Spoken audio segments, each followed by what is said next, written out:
video is basically about the relationship between the Democratic Party and the black vote. And this issue has been raised in the last week or so because of what Biden said, as you'll see here.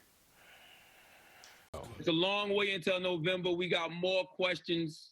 You got more questions, but I tell you, if you have a problem figuring out whether you're for me or Trump, and you ain't black. So this is one of the main problems hindering the Democratic Party today, because there's an idea among white, suburban, bourgeois electorate, and because they're the main sector of the Democratic Party, there's this idea that the black vote, the black vote belongs to the Democratic Party. And even if we put up the notion that the Democratic Party actually did stuff for the black community, then even then you would think that the notion of a party owning a vote automatically would still be in question. Never mind that we don't live in that reality, we live in this reality. And when we seriously take a look, of course, there's some rather not so bad bills here and there, but when we take a look at the totality of the last decades of the Democratic Party, what do we see? We see, for one, this. So I was doing some research for this video and I stumbled upon this website. It's actually the website for the Democratic Party, and what I found here, our history, from what I read right here, it means the legislative history of the party. As you can see right here, they depict the African American community, and I would think in our history there'd be plenty of legislative achievements by the Democratic Party if they want to depict themselves as the party of the black community. Let's see if that's the case. Well, first we have the 19th Amendment. Yes, very, very important, but is that directed towards the African American community? I think not. The Social Security Act. I think that's a little insulting since the African American community was largely left out of the initial Social Security Act. And then we go, and then finally we have something good, the Civil Rights Act. Obviously, one of the most important legislative achievements of the 20th century. But then we keep going. Okay, all right. So here, you tell me, from 1964 all the way to 2010, there wasn't any more large legislative achievements for the African American community? Are you fucking kidding me? This is what we're dealing with. This is what we're dealing with. Now, in all seriousness, if you really look up and all of that, you'll see that they have passed bills that are marginally beneficial to the black community. But again, when we look in totality, and for a party that says they own something, you would think there would be a major piece of legislation after 1964 that would substantially help the black community, although that's lacking. And what this does, so to understand the political system in the US, you have to look at it from the perspective of the options nationally, because it's nationally that are presented to the people. So the system that the corporate masters basically like to set up is a dichotomy. What do I mean by that? It's the system where we have one option, option A or option B. Now, any person with common sense, or I think it's common sense, would choose the better one. The better one. Now, this is when things start to get complicated. So in a system where the better one is so far below the standard of decent human behavior, then that's where you kind of have to look around and say, oh, we're fucked, and we've been getting fucked for a long time. And that's the system we have today. On the right, we have Republicans who could, I mean, after we passed the Civil Rights Act, that's when they really just put their face. They literally nominated Barry Goldwater, and they even mention it because our elementary schools don't teach history that well, but the fact that they even do mention, at least in where I went to school, that Barry Goldwater was a racist segregationist, then that's one of the most just outright disrespectful things that the Republican Party has done. This is outright plain naked in your eyes of how racist and how just awful they were. And from then on, the black community has been more on the side of the Democrats, because obviously you're not going to go, if you're black, and I would think, this is my opinion, and go vote for a segregationist. That's just not something that comes to mind of what you would do in that situation. But yeah, and that's what we have. The Democrats haven't really done much in the large scheme of things to help the black community. If anything, they made it worse.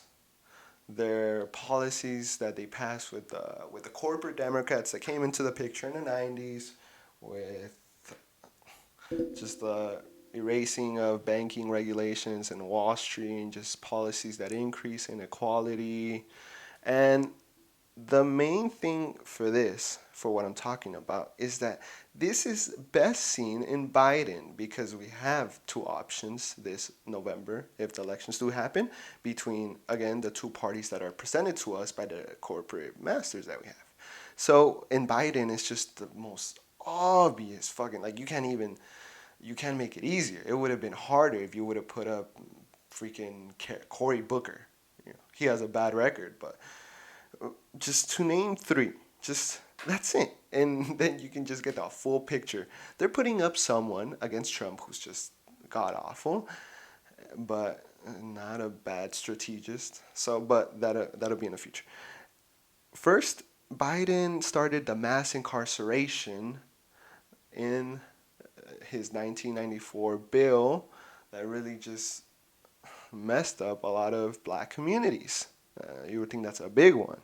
He opposed busing, where he got exposed in the Democratic primaries, and he was one of the main architects of the war on drugs that affected the black community more than it did other communities, even if those other communities did more drugs than them. So, again, how the fuck are we supposed to pick out of these two people? It doesn't go. And the worst thing about this is that Trump is a deceitful motherfucker, and he actually did something good for the black community. If you're not aware of the First Step Act, it's good. It's a substantiated bill, and it helps the black community. But other than that, just increasing inequality, cutting welfare. He's worse than the Democrats, but honestly, we will put up someone like Biden, it's almost non-visible to someone that doesn't do their research. And then you're going to start seeing ads like this one. Mass incarceration has put hundreds of thousands behind bars for minor offenses. Joe Biden wrote those laws. Every major crime bill that's come out of this Congress has had the name Joe Biden on that bill. We do everything but hang people for jaywalking in this bill. Joe Biden's policies destroyed millions of black lives. Joe Biden may not remember, but we do. So you're going to start seeing a lot more of that bullshit and more bullshit.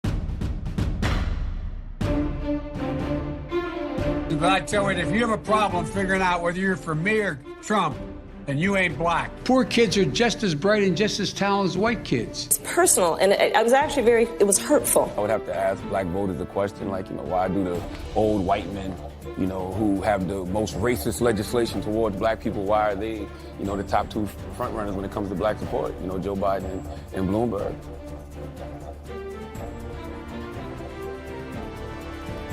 How do you feel about President Trump?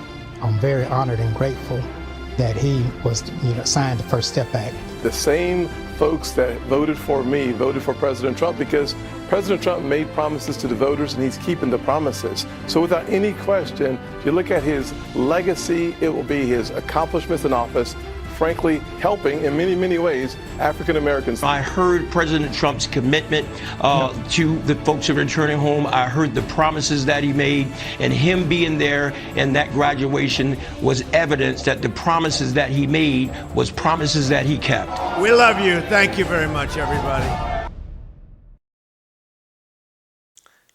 The biggest frustration among the left, where I consider myself, is a sour I told you so that we do not want to fucking say, because we actually have compassion for our fellow human beings and we want everybody to have a sense of dignity. But fuck, it's like we say something's gonna happen and then it happens and then people are gonna be like, what? Oh my god. Seriously, he did all that stuff? People that are oblivious about politics or anything. And then, fuck, people are, it's almost like they have dementia, really, a lot of the times. Because they're more susceptible to the more frequent things they've seen. So, they know Trump is horrible, they know all of that. But when they're going to get flooded with the bad information about Biden, fucking sakes, that's going to be bad. And that's basically what we're up against now. That's what we're up against. A really good chance of Trump getting re-elected. And then God knows what the fuck's going to happen then. I don't. There's a good chance he gets re-elected and he grows even more boss, because that's just how the guy is. He's going to be like, man, these people elected me again? These idiots elected me again? They're going to see what I can do now. And that's what's going to happen. And that's what's going to happen. Obviously, I think it's better if Biden wins, even though that's not really a good thing in the realistic sense of things.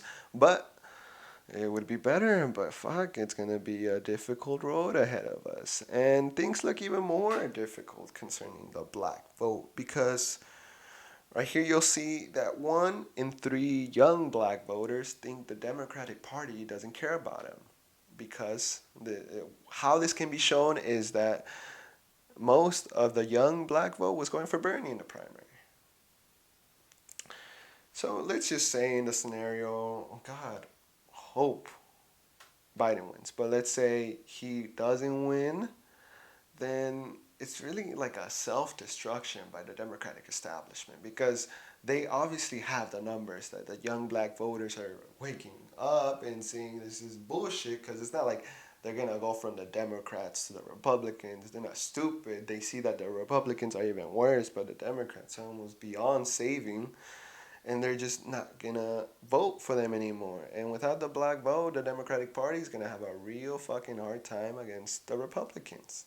Even they already have a hard time now. Somehow, if people could only think about that, the people that are really into politics but not really into it, that they think the other party is so horrible. You should see some of these white bourgeois liberals that think the Republican Party is the coming of fucking Satan or something, and then they go right to the Democrats like, yeah. How do you think that happens? How do you think that an entity that's so much worse than you is able to compete with you competitively? If only they could think that, maybe we'd be somewhere else. But it's a really hard problem to solve. And this is what we're up against. And this is what we're going to have to deal with for the rest of time that this whole bullshit's going to last.